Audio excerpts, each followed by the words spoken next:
Members of Congress, I have the high privilege and distinct honor of presenting to you His Excellency Narendra Modi, the Prime Minister of the Republic of India. Thank you.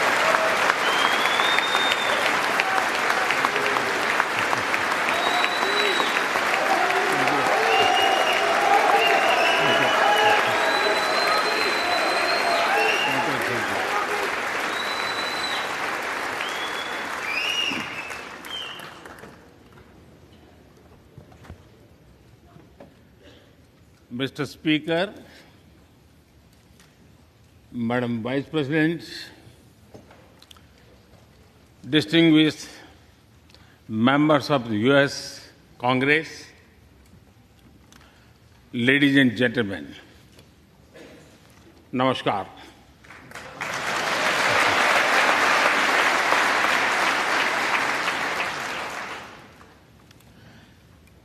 It is always a great honor to address the United States Congress.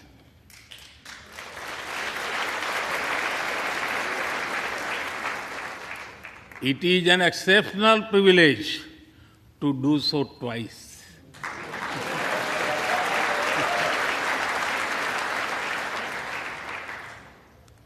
For this honor, I extend my deepest gratitude on behalf of the 1.4 billion people of India.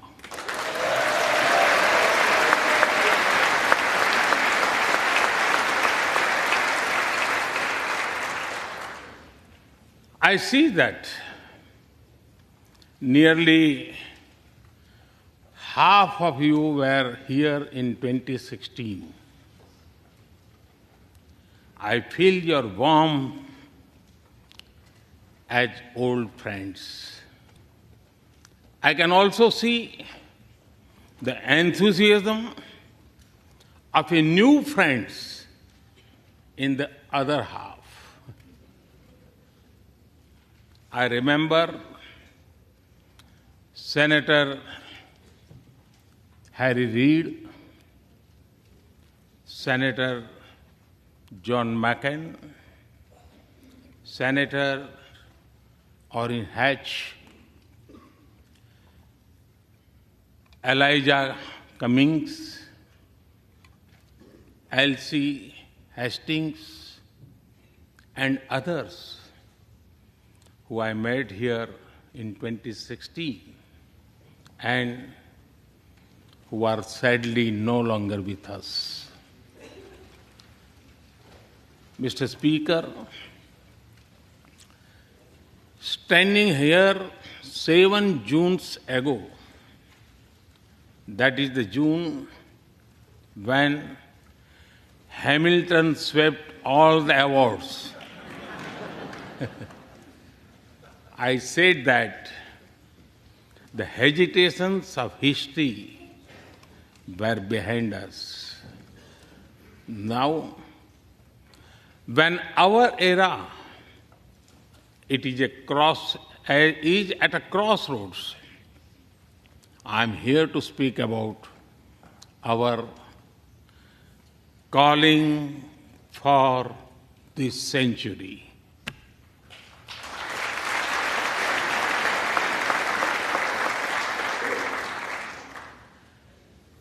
Through the long and widening road that we have traveled, we have made the test of friendship.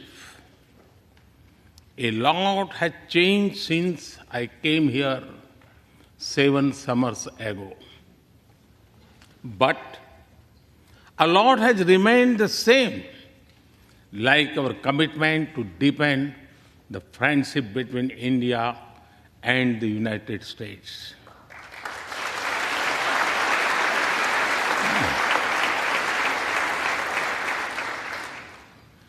In the past few years, there have been many advances in AI, artificial intelligence. At the same time, there have been even more momentous development in another AI, America and India.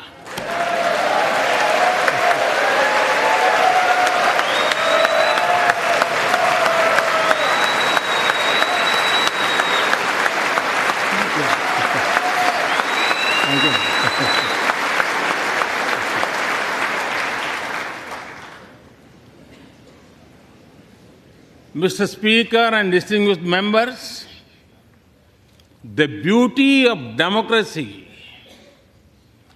is the constant connect with the people, to listen to them and feel their pulse. And I know this takes a lot of time, energy, effort, and travel. It is a Thursday afternoon, a fly-out day for some of you. So I am grateful for your time. I also know how busy you have been this last month. Being a citizen of a vibrant democracy, myself, I can admit one thing, Mr. Speaker, you have a tough job.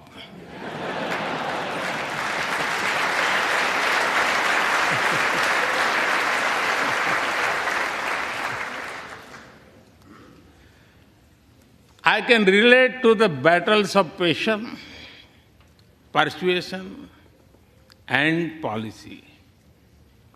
I can understand the debate of ideas and ideology. But I am delighted to see you come together today to celebrate the bond between world's two great democracies, India and the United States. Thank you.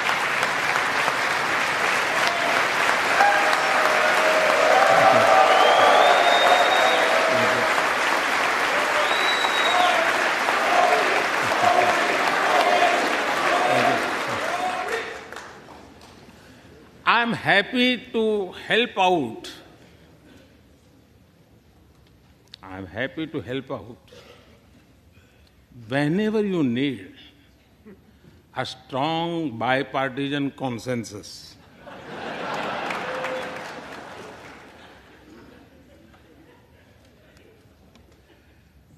There will be and there must be a contest of ideas at home.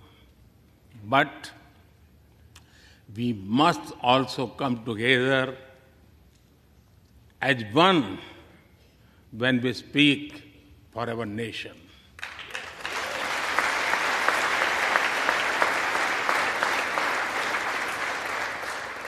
And you have shown that you can do it. Congratulations.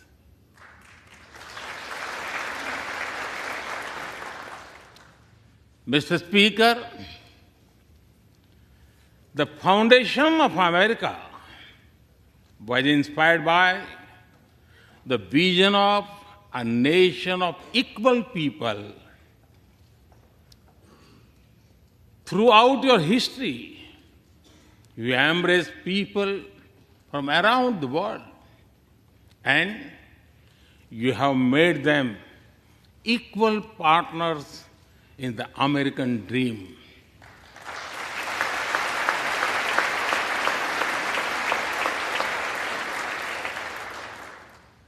There are millions here who have roots in India. Some of them sit proudly in this chamber.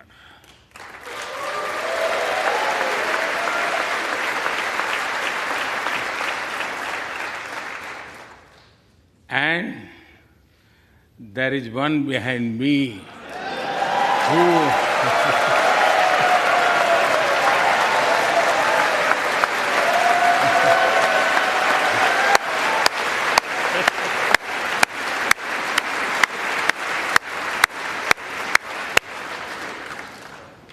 who has made history. I'm told that the Samosa caucus is now the flavor of the house. I hope it grows and brings the full diversity of Indian cuisine here.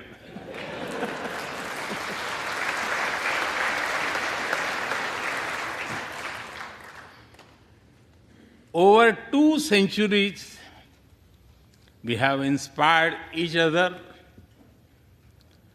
through the lives of great Americans and Indians.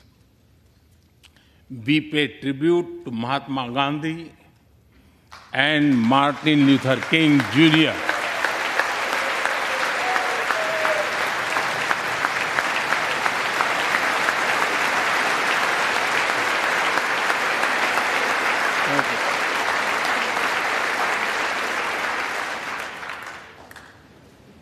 We also remember many others who work for liberty, equality, and justice. Today, I also wish to pay heartfelt tribute to one of them, Congressman John Lewis.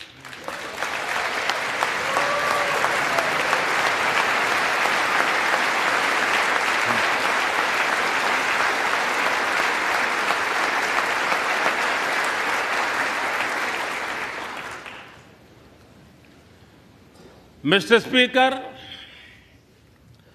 democracy is one of our sacred and shared values. It has evolved over a long time and taken various forms of systems. Throughout history, however, one thing has been clear. Democracy is the spirit that supports equality and dignity.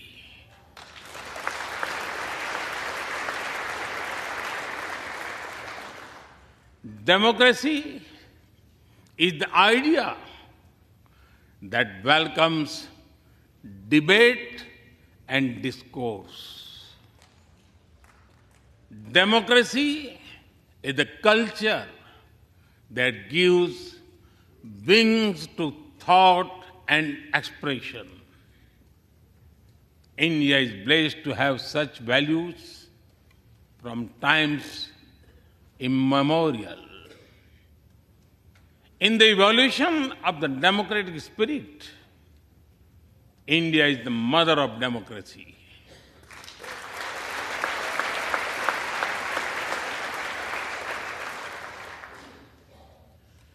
Millennia ago, our oldest scripture said, Ekam Sat Vipra Bahudha Vadanti. It means that truth is one, but the wise express it in a different ways. Now, the US is the oldest and India the largest democracy. Our partnership augurs well for the future of democracy.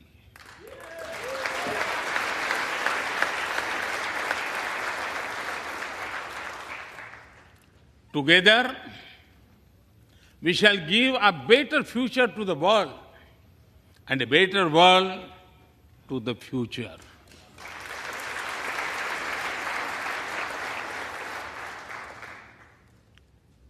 Mr. Speaker, last year, India celebrated 75 years of its independence. Every milestone is important, but this one was a special. We celebrated a remarkable journey of over 75 years of freedom after 1,000 years of foreign rule in one form or another. This was not just a celebration of democracy, but also of diversity. Not just of constitution, but also of its spirit of a social empowerment. Not just of our competitiveness and cooperative federalism, but also of our essential unity and integrity.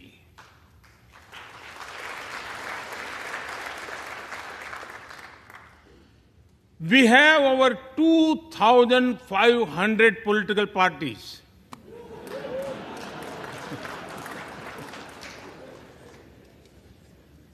Yes, you heard that right. 2,500. About 20 different parties govern various states of India.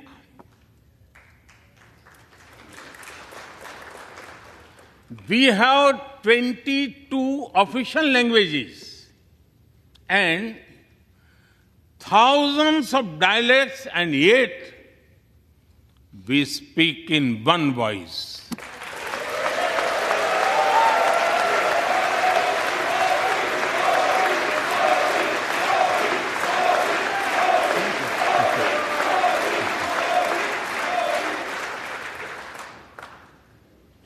Every 100 miles, our cuisine changes. From dosa to aloo paratha, and from Srikhand to Sandesh. We enjoy all of this. We are home to all faiths in the world, and we celebrate all of them.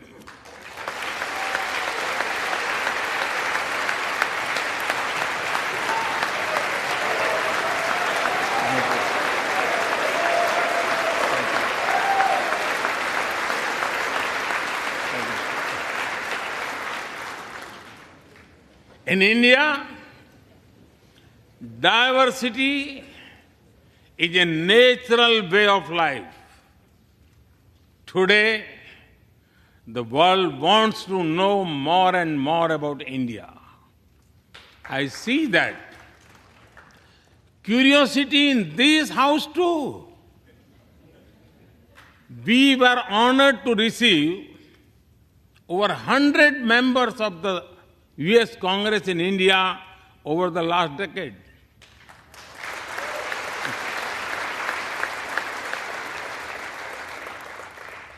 Everyone wants to understand India's development, democracy, and diversity. Everyone wants to know what India is doing right and how.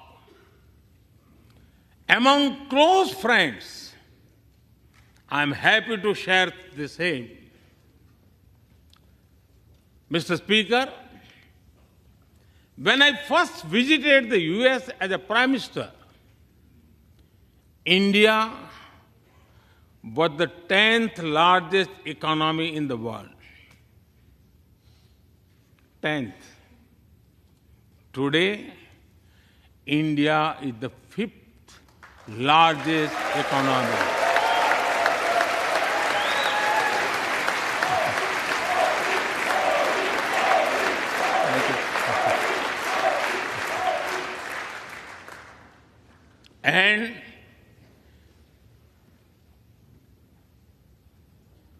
And India will be the 3rd largest economy soon.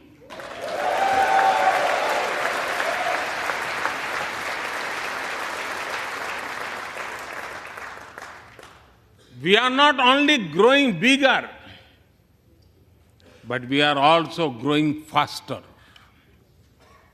When India grows, the whole world grows.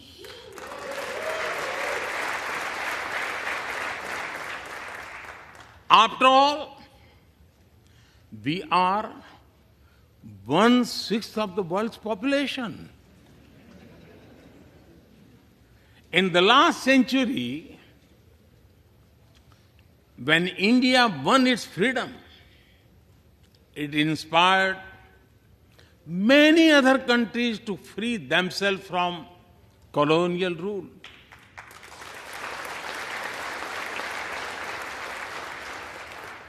In this century, when India sets benchmark in growth, it will inspire many other countries to do the same.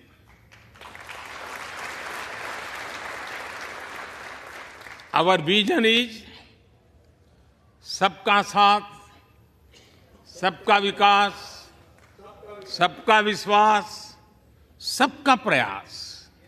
It means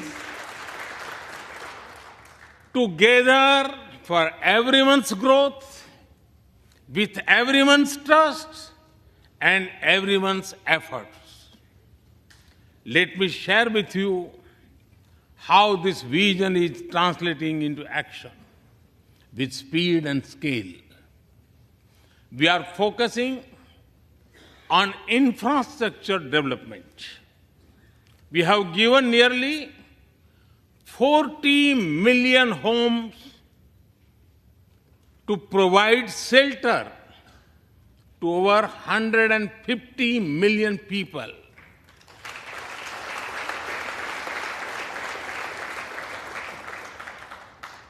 That is nearly 6 times the population of Australia.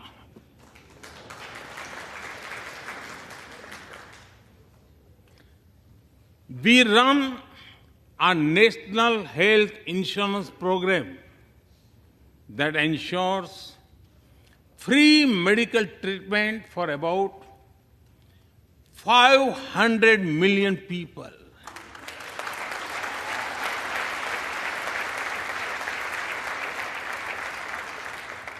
$500 million people, that is greater than the population of South America. We took banking to the unbanked with the world's largest financial inclusion drive. Nearly 500 million people benefited. This is close to the population of North America. We have worked on building Digital India. Today, there are more than 850 million smartphones and internet users in the country.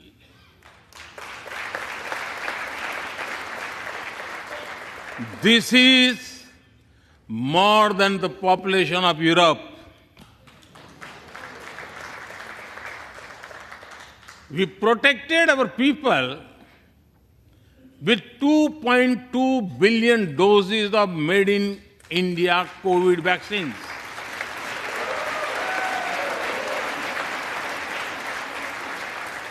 And that too free cost.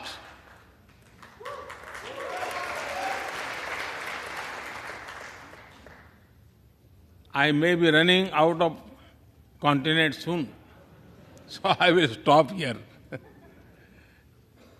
Distinguished members, the Vedas are one of the world's oldest scriptures. They are a great treasure of humanity composed thousands of years ago. Back then, women sages composed many verses in these Vedas. And today, in modern India, women are leading us to a better future.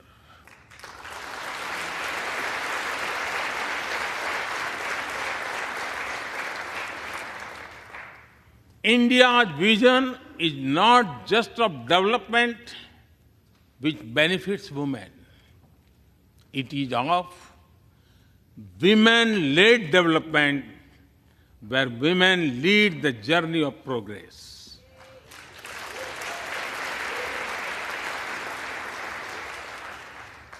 A woman has risen from a humble tribal background to be our head of states.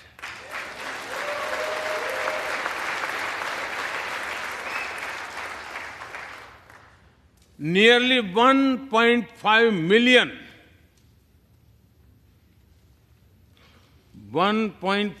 million elected women lead us at various levels. And that is of local governments. Today, women serve our country in the Army, Navy, and Air Force. India also has the highest percentage of women airline pilots in the world.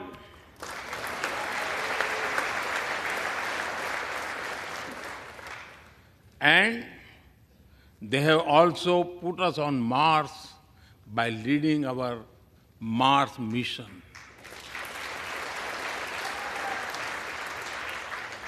I believe that investigating in a girl child lifts up the entire family. Empowering women transforms the nation.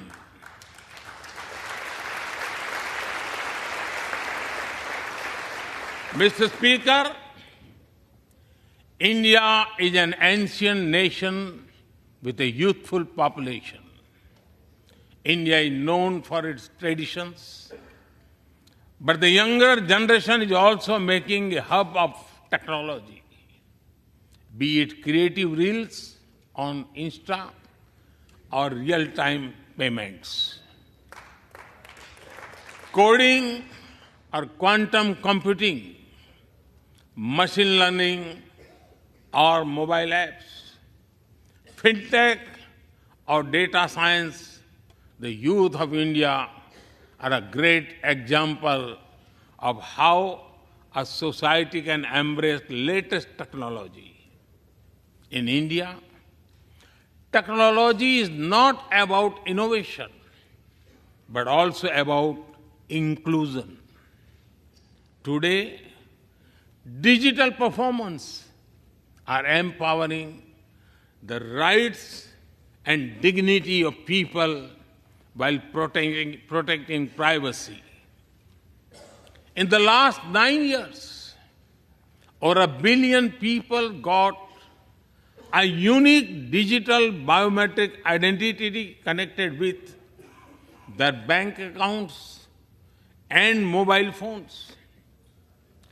This digital public infrastructure helps us reach citizens within seconds with financial assistance.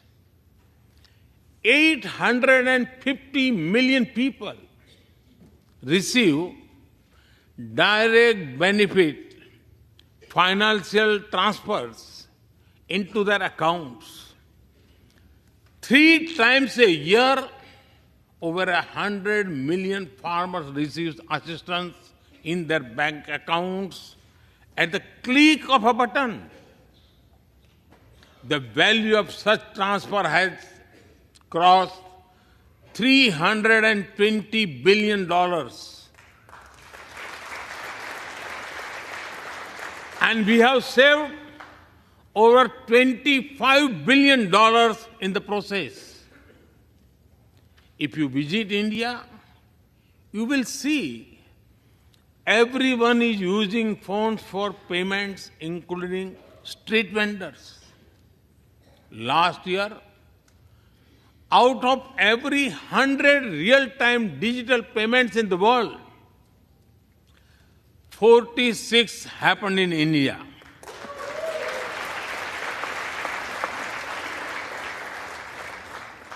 nearly 400,000 miles of optical fiber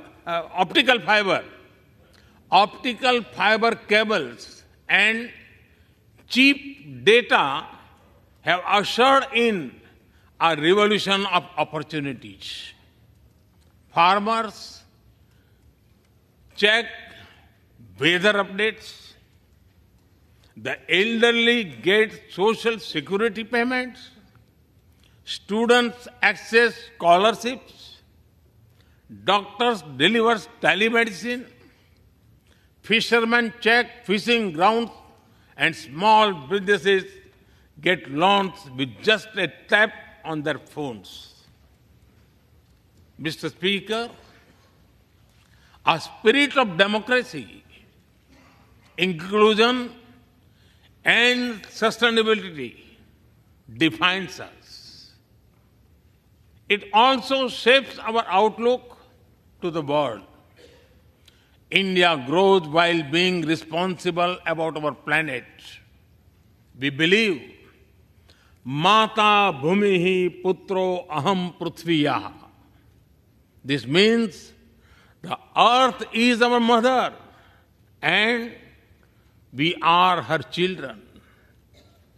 Indian culture deeply respects the environment and our planet.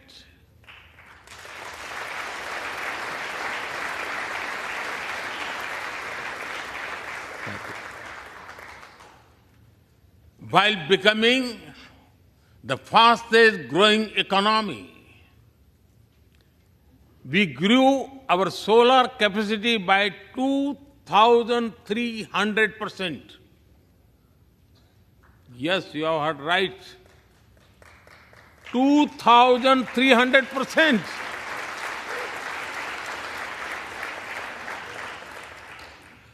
We became the only G20 country to meet its Paris commitment.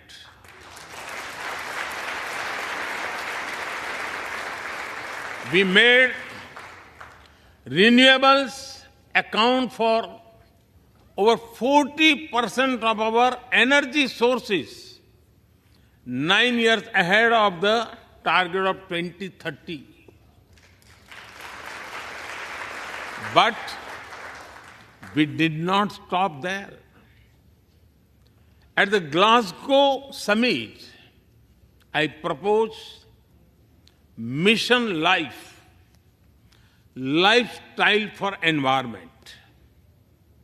This is a way to make sustainability a true people's movement. To live it, to be the job of governments alone. By being mindful in making choices, every individual can make a positive impact. Making sustainability a mass movement, we help the world reach the net zero target faster. Our vision is pro-planet progress. Our vision is pro-planet prosperity. Our vision is pro-planet people.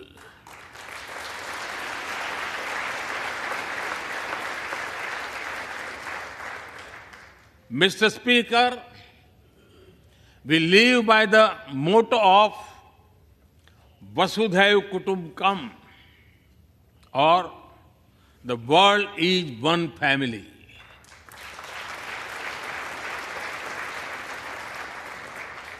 Our engagement with the world is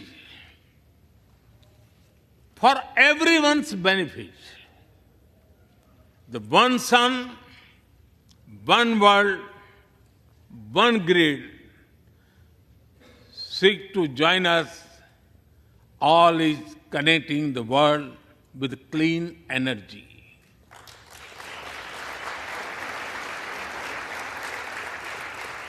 One Earth, One Health is a vision for global action to bring quality health care to everyone, including animals and plants.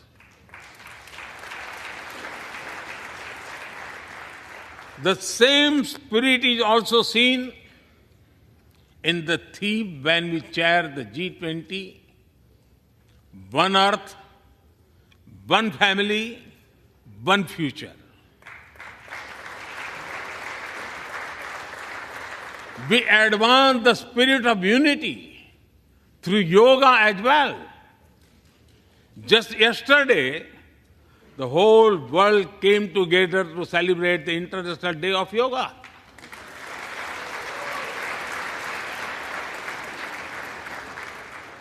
Just last week, all nations joined our proposal at the UN to build a memorial wall to honor the peacekeepers. And this year, the whole world is celebrating the International Year of Millets to promote sustainable agriculture and nutrition alike. During COVID, we delivered vaccines and medicines to over 150 countries. We reach out to others, being disasters as first responders, as we do for our own. We share our modest resources with those who need them the most. We build capabilities, not dependencies.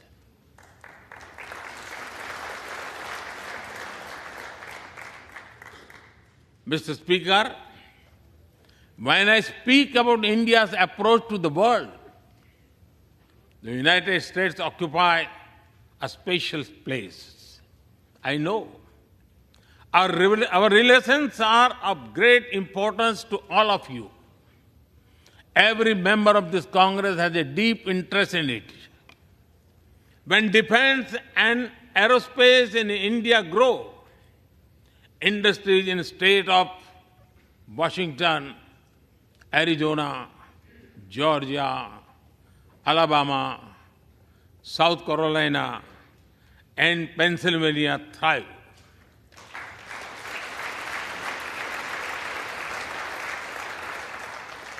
When American companies grow, their research and development centers in India thrive. When Indians fly more, a single order for aircrafts creates more than 1 million jobs in 44 states in America.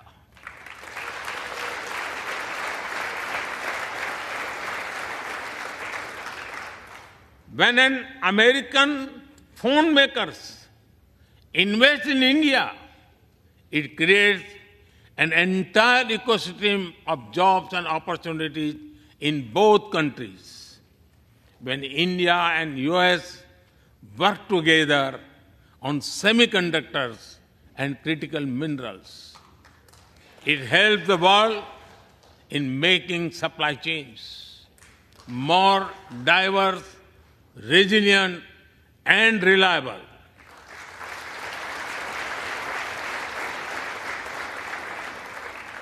Indeed, Mr. Speaker, we were strangers in defense cooperation at the turn of century. Now, the United States has become one of our most important defense partners.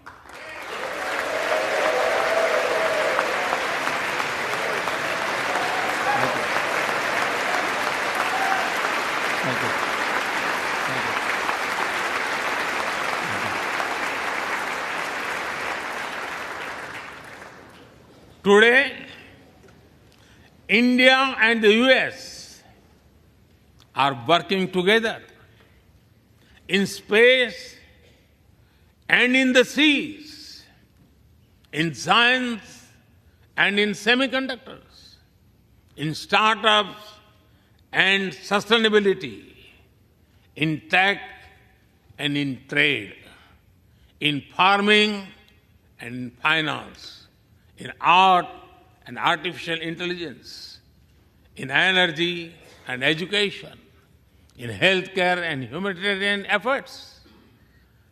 I can go on and go on, but to sum up it, I would say the scope of our cooperation is endless. The potential of our synergies is limitless. And the chemistry in our relations is effortless.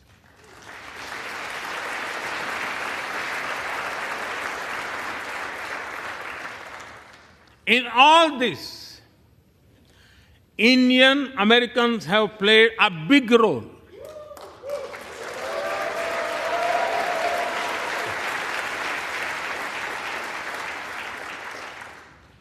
They are brilliant in every field, not just in spelling bee.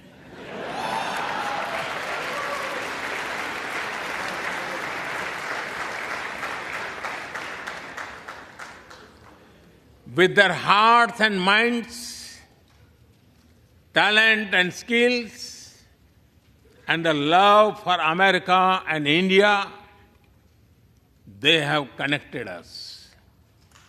They have unlocked doors. They have shown the potential of our partnership. Mr. Speaker, distinguished members, every Indian Prime Minister and American President of the past has taken our relationship further. But our generation has to honor of taking it to greater heights.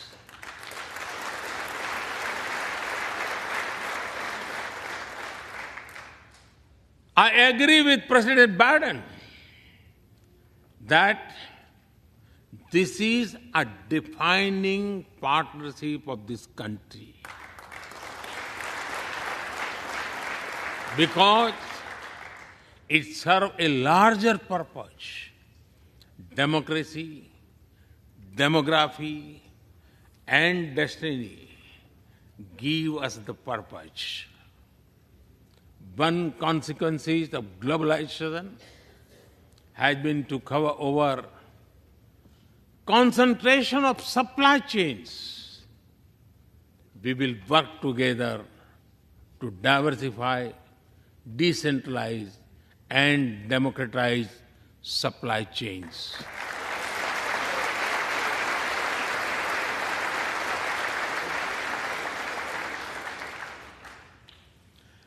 Technology will determine the security, prosperity, and leadership in the 21st century. That is why our two countries established a new initiative for critical and emerging technologies. Our knowledge partnership will serve humanity and seek solutions to the global challenges of climate change, hunger, and health. Mr. Speaker and distinguished members, the last few years have seen deeply disruptive developments. With the Ukraine conflict, war has returned to Europe. It is causing great pain in the region. Since it involves major powers, the outcomes are severe. Countries of the global south have been particularly affected.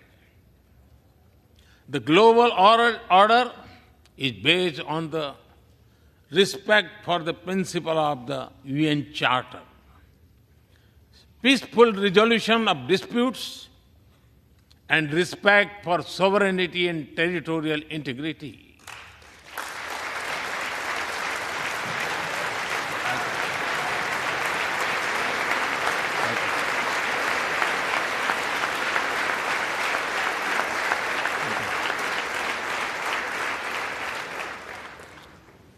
As I have said directly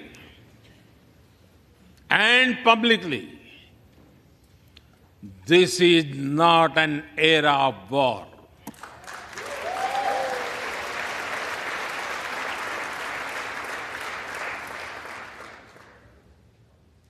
But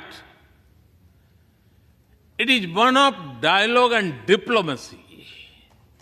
And we all must do what we can to stop the bloodshed and human suffering.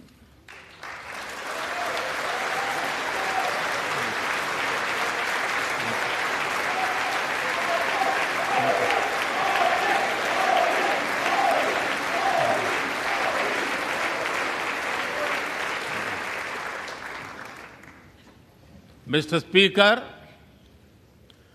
the dark clouds of coercion and confrontation are casting their shadow in the Indo-Pacific. The stability of the region has become one of the central concerns of our partnership. We share a vision of a free, open, and inclusive Indo-Pacific.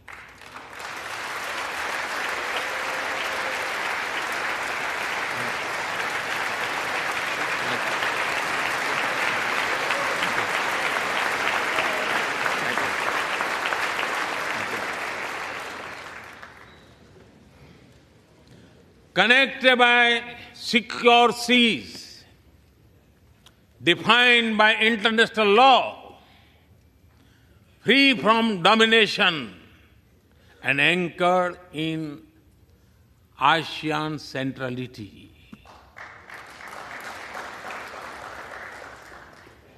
A region where all nations, small and large, are free and fearless in their choices, where progress is not suffocated by an impossible burdens of debt.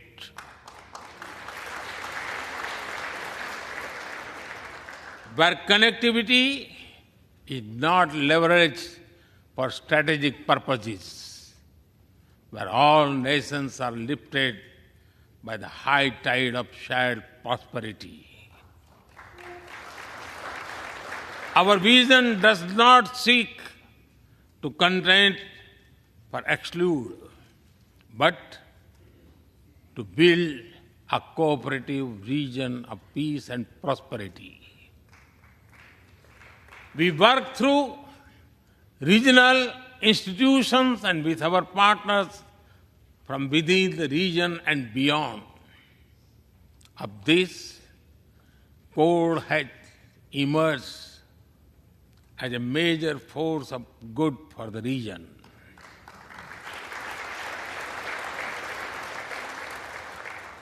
Mr. Speaker, more than 2 decades after 9/11 and more than a decade after 26/11 in Mumbai, radicalism and terrorism still remain a pressing danger for the whole world. These ideologies keep taking new identity and forms, but their intentions are the same. Terrorism is an enemy of humanity, and there can be no ifs and buts in dealing with it.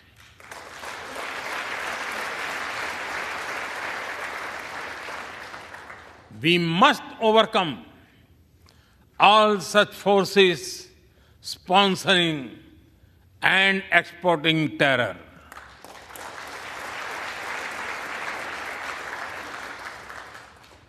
Mr. Speaker, COVID-19's biggest impact was the human loss and suffering it caused. I wish to remember Congressman Ron Wright and the staff members who lost their lives to COVID. As we emerge out of the pandemic, we must give shape to a new world order. Consideration, care, and concern are the need of the hour. Giving a voice to the global south is the way forward. That is why I firmly believe that the African Union be given full membership of G20.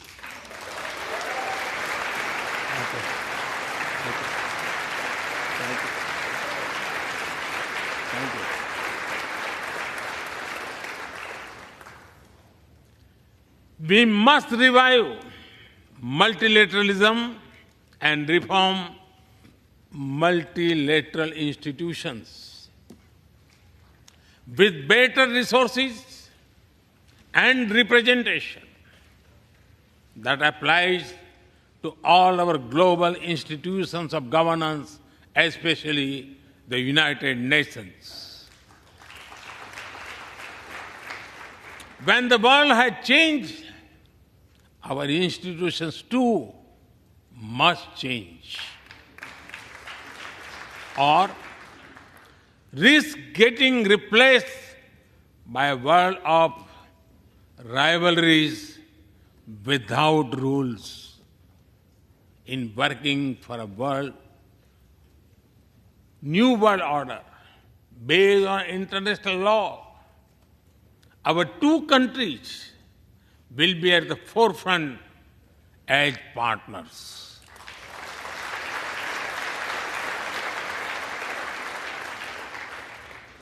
Mr. Speaker and distinguished members, today we stand at a new dawn in our relationship that will not only shape the destiny of our two nations, but also that of the world. As the young American poet Amanda Gorman has expressed, when day comes, we step out of the shade, aflame and unafraid. The new dawn blooms as we free it. For there is always light if only we are brave enough to see it.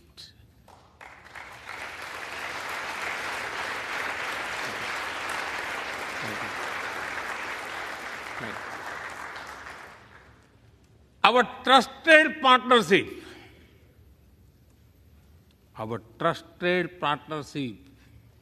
is like the sun in this new dawn that will spread light all around.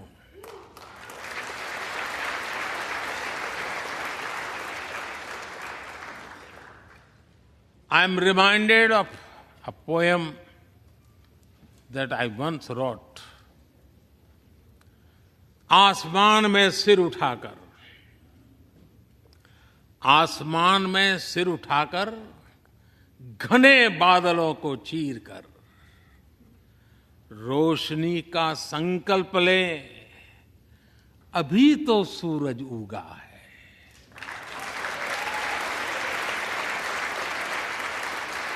अभी तो सूरज उगा है। दृढ़ निश्चय के साथ चलकर हर मुश्किल को पार कर घोर अंधेरे को मिटाने अभी तो सूरज उगा है।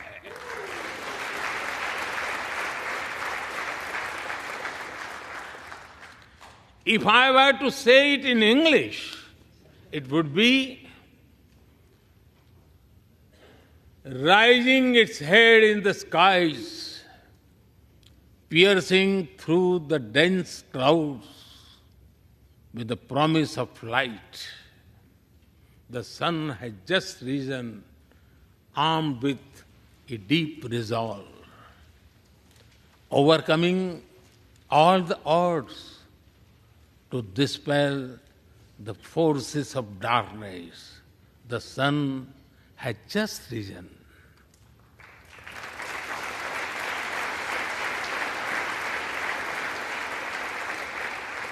Mr. Speaker and distinguished members, we come from different circumstances and history, but we are united by a common vision and by a common destiny. When our partnership progresses, economic resilience increases, innovation grows, science flourishes, knowledge advances, humanity benefits, our seas and skies are safer, democracy will shine brighter, and the world will be a better place. That is the mission of our partnership. That is our calling for this century. Mr. Speaker and distinguished members, even by the high standards of our partnership, this visit is one of the great positive transformation. Together, we shall demonstrate that democracies matter and democracies deliver.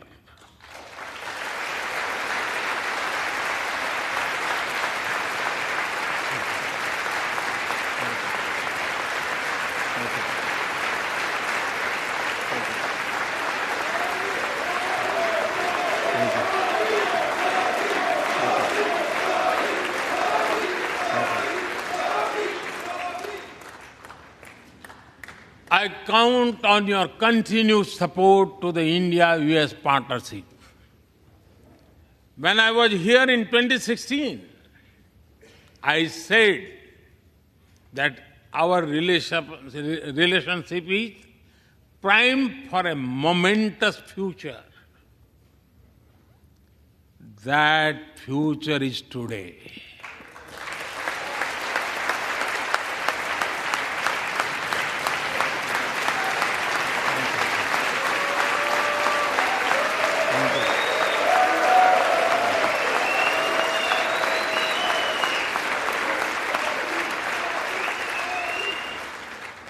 Thank you once again, Mr. Speaker, Madam Vice President, and the distinguished members of this honor. God bless America. Jai Hind. Long live India-US friendship. Thank you.